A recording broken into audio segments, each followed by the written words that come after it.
afternoon. My name is Louis Amador. I am the Director for Student Equity here at LBCC. And on behalf of Student Equity, I want to thank you all and welcome you to the last of our speaker series for the semester. So without further ado, it gives me great pleasure to introduce our speaker, Marom.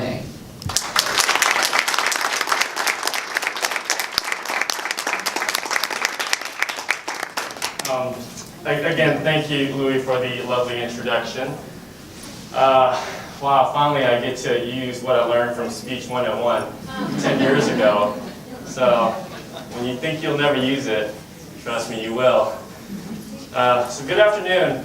I am honored to be here today in front of many talented students, colleagues, and staff.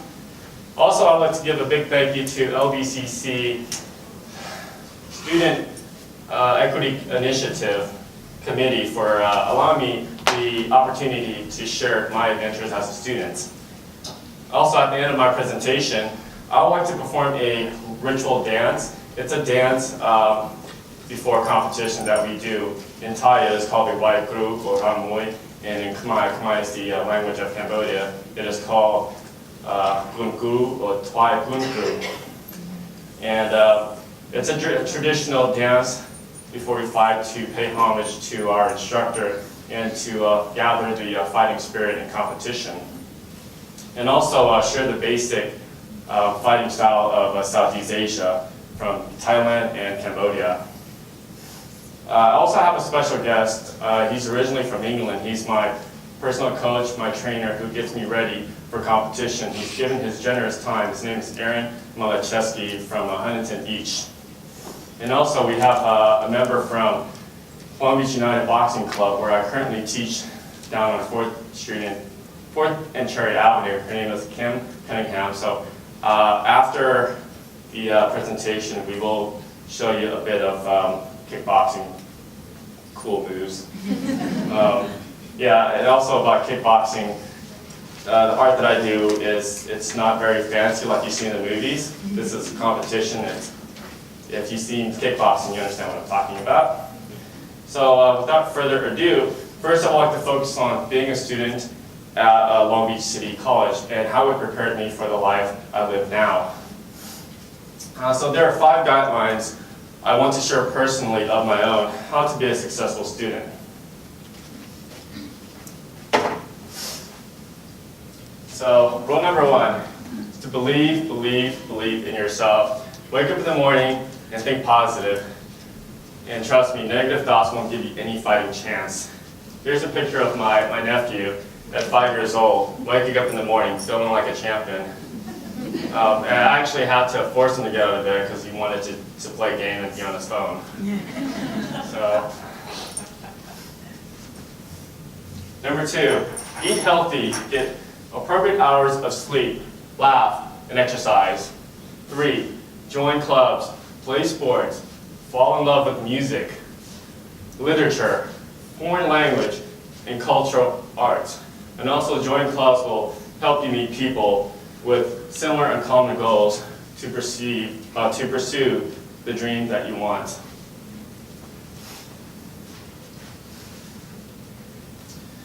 4, spend more time with people who love you and cares about your success. And 5, last but not least, everybody should know this, utilize Long Beach City College resources. They're here to help you, whether it's in financial aid, health services, your dream job, campus clubs, veteran services, time management skills. That's very important because our phone takes a lot of time away from us. So many important phone calls, you know. And mental health workshops. So I'm sure there are many of us who worry about finances, personal stress, and of course, school. Trust me, I understand. Despite these factors, there are ways that we can achieve academic success. Long Beach City College has helped me achieve a level of education to explore my intelligence, my own definition of happiness, and a job. I would like to approach you as a friend, and to all the military personnel in this room, as a brother, because it is important for me to know that you will also find content from an academic education that LBCC offers. Whether you decide to earn a certificate, an associate degree, or plan to transfer to a four-year university, Long Beach City College will help with accomplishing those short-term and long-term goals. You're at an advantage, according to the United States Department of Education. A person who has a secondary degree will earn 66% more money than those with only a high school diploma.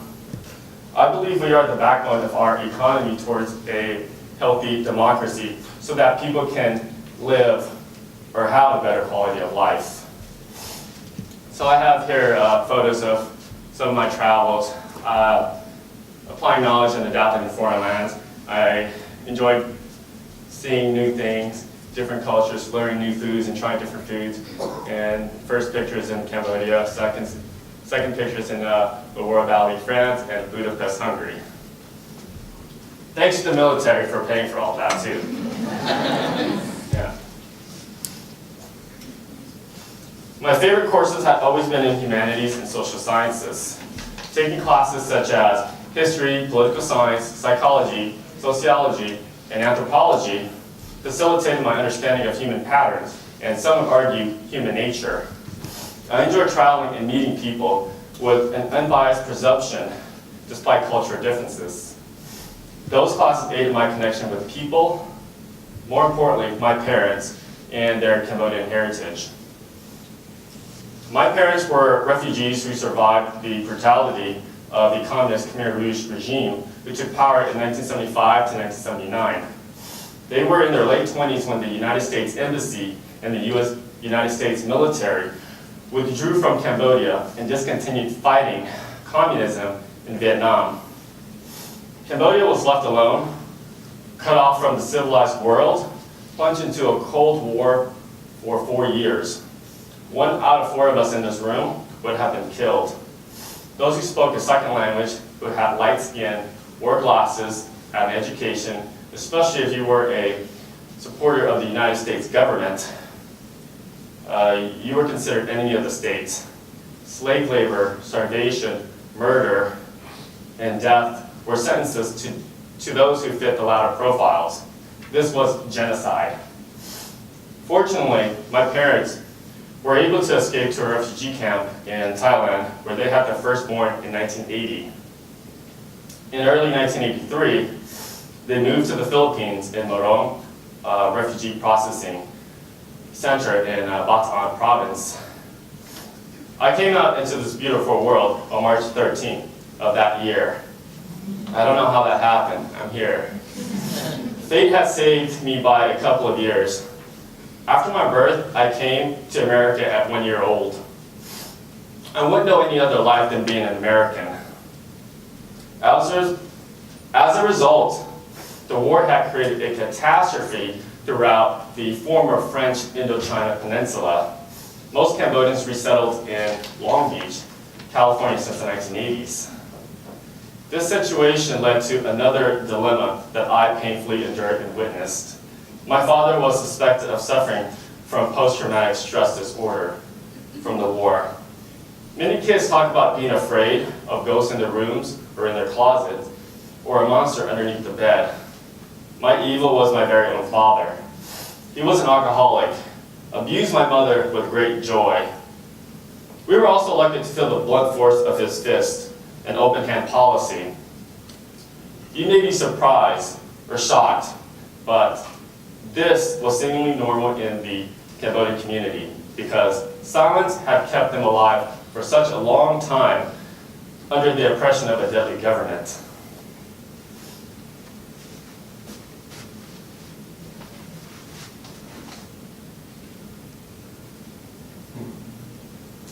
That's right.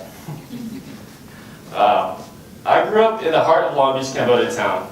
I went to Lincoln Elementary, Hill Middle School, and graduated from Milliken High School in 2001. Do we have anybody who went to Milliken? Woo! All right. So, domestic violence wasn't the only violence I witnessed, but another evolving race wars between Latino gangs and Asian gangs in the 1990s. drugs and violence was a common theme glorified in Long Beach's gang culture and street life. Many young people from both sides of the fence got killed in drive-by shootings and or murdered. I lost many friends as a teenager. Another seemingly normal phenomenon in the Cambodian community that we don't address is work cooperatively with law enforcement to find a better solution. And I found this article by the New York Times report interviewed Detective Norm Sorensen of the Long Beach Police Department. He says that they are blasting each other back and forth, back and forth, back and forth. That says a lot.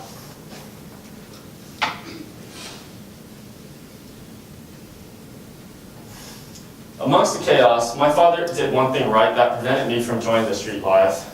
At age 7, he enrolled me into one of the Southeast Asian kickboxing school called Long Beach Kickboxing in our backyard.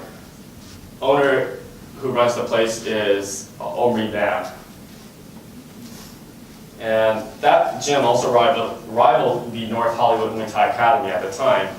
And I had many tournaments at North Hollywood Muay Thai Academy and won my first tournament championship belt at age 12. In my later teen years, I competed at the pro amateur level and carried the IKKC Junior Lightweight Muay Thai Championship in the state of California from 1997 to 1998. And it was regulated and sanctioned by the State of California Athletic Commission. And at a very young age, I wanted to be a championship kickboxer. After graduating high school, I felt the pressure of life. I was lost, confused. I didn't have a direction about my career path and future longevity. I enrolled that fall of 2001 after high school and thought about a career in fire service. I earned an associate degree of fire science in 2007 and got my EMT certificate, emergency medical technician certificate in 2005. And in 2009, I had the privilege to work with Long Beach Fire Department as an ambulance operator, providing basic life support to the city of Long Beach. Oh, here's some photos of my previous fights. That's Kevin Ross. He's currently the Muay Thai champion right now. Kevin Ross here brought me down with this right elbow strike. You can see that's my first concussion. I went down. It wasn't fun. And then this was a win over Egyotin Muay Thai Gym. They're a really strong team.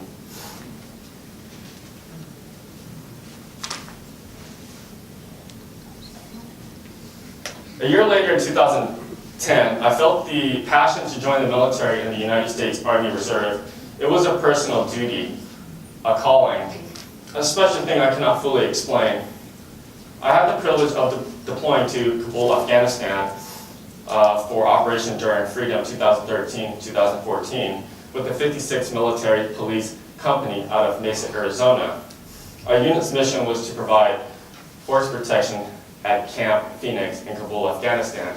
Force protection is providing security for the base and providing forces outside of, if an incident happens outside of our base or anywhere in the villages, we have QRF, Quick Reaction Force, which is like the police who goes out there. And strangely, while deployed, I began to miss school and started to think about being a good boy and never take anything in life for granted. If having a bad day to trade for,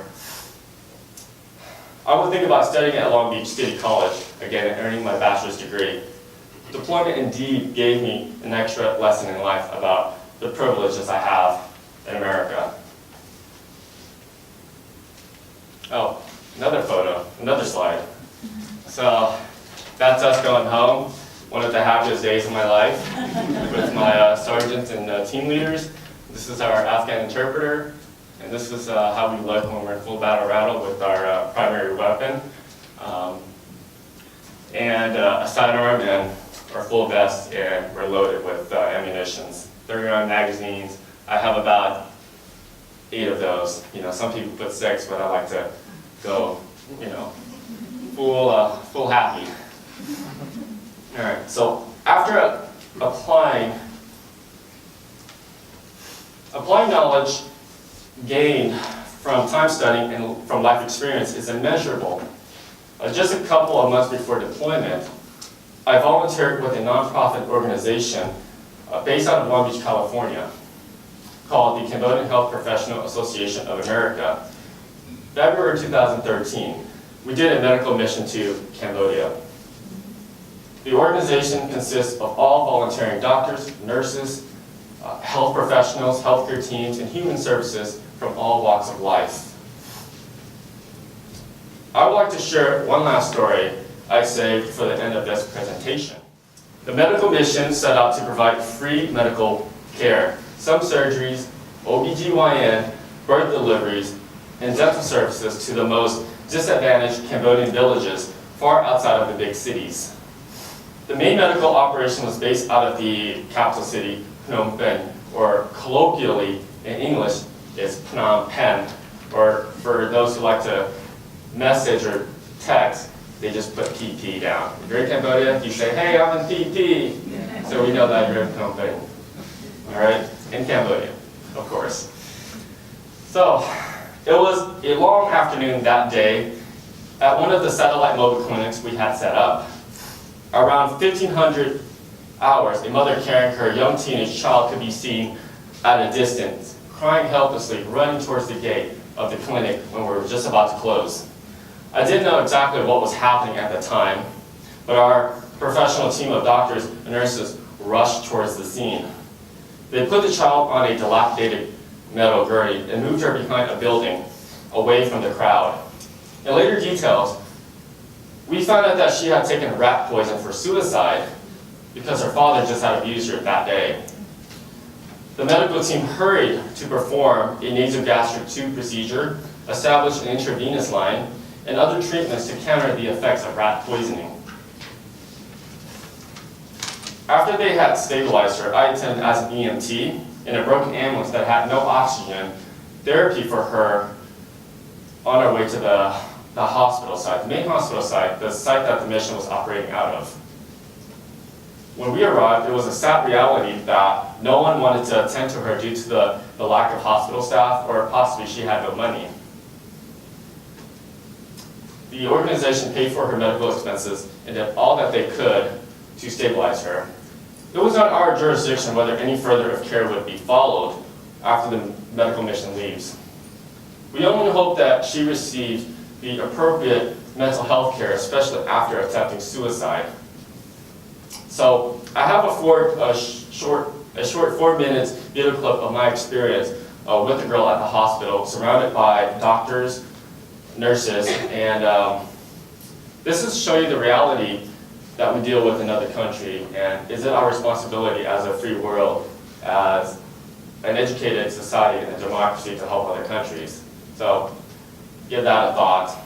I must warn you that the video, what is the video? The video, I must warn you that the video may be disturbing to some people because doctors and nurses are performing real surgeries. So I thought that was pretty interesting how sometimes they just rely on medicine and don't really care and don't understand if it works or not, like he says, but you don't even know if it works.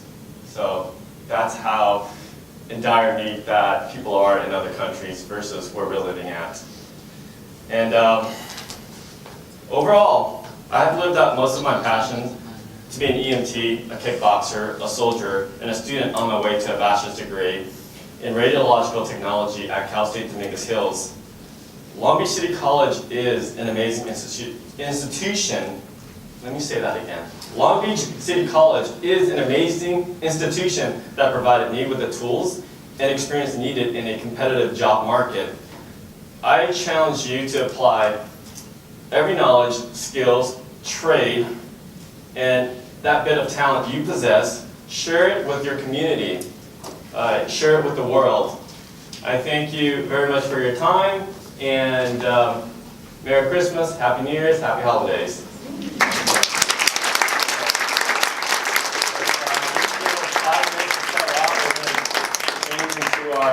Our kickboxing attire with my coach, and one of the students who we will do our performance demonstration.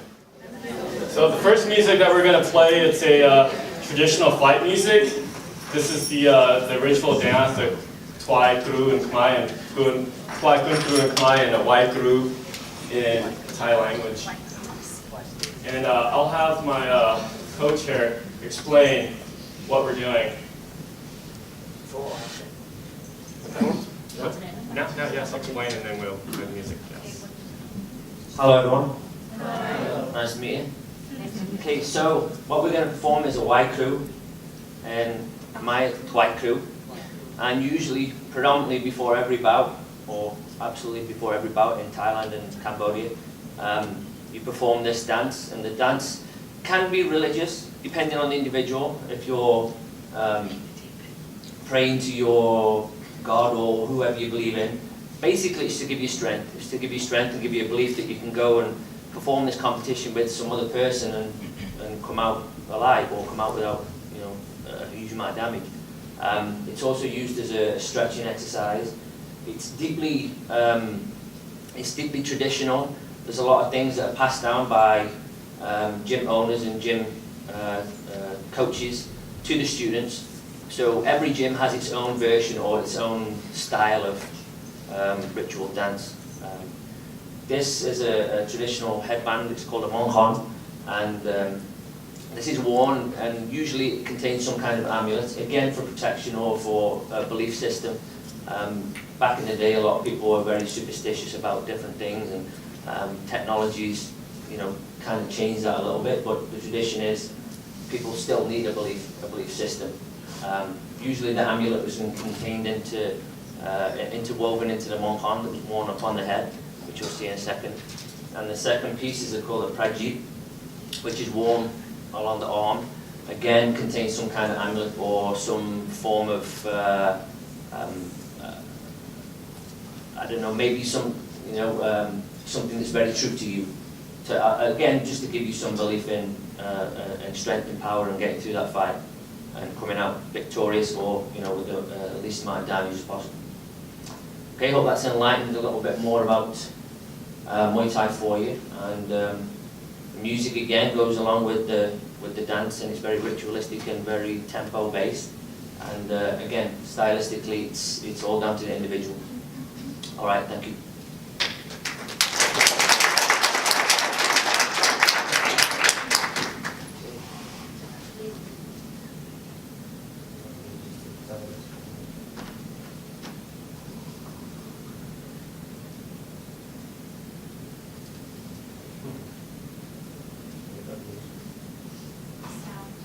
Sound.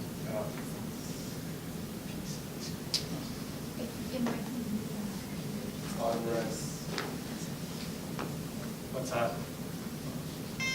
There you go.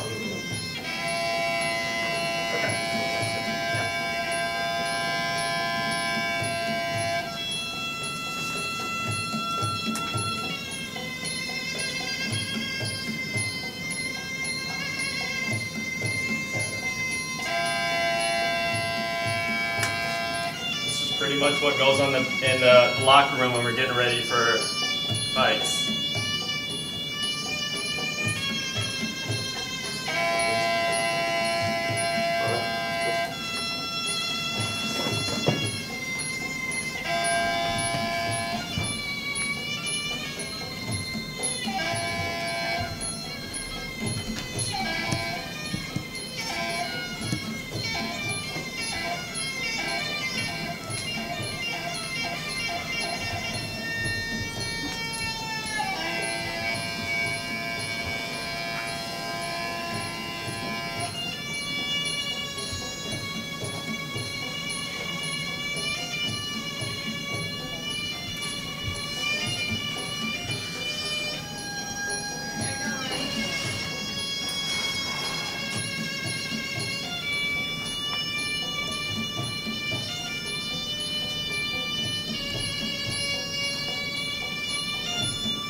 you very much. Thank you.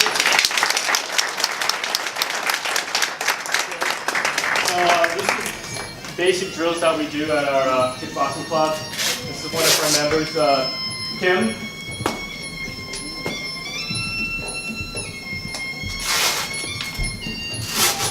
So what's important is that we have good stance. In kickboxing, we have good solid stance, so as we move, we're always balanced everywhere we go. To throw a strike, the jab, versus other martial arts where they like to stand sideways. Again, they do fancy stuff. We don't do fancy stuff, we don't focus on that. What we focus on mostly are strong strikes, punches, knee, elbow, hook, kick, boost for the leg. Alright, jab, push, jab, cross, cross, elbow, push, knee, push. So usually we would train for 2 to 3 minutes, 1 round, up to 5 rounds. Jab, cross, elbow. Work on defense, block, side block, oosh, cross, follow through, oosh, cross, oosh, front house kick, oosh, jab, cross, uppercut, still cross. One more time, uppercut and cross, elbow, oosh, knee, oosh, front house kick, oosh, hook, oosh, wrap, oosh, yeah, that's it, attack, oh. Strong kick, you see that? Ah. Thank you.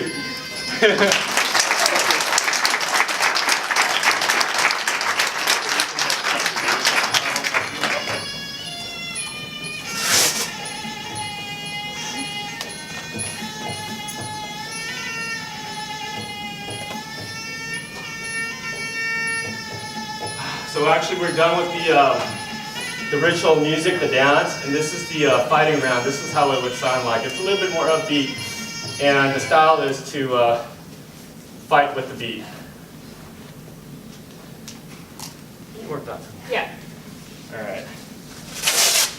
Is it round 1? Yes, round 1. So as you can listen, it's a little bit more upbeat, and we fight to the music to put us into a trance. Yes. Yes. Yes. Yes. Yes.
Thank you very much. Thank you.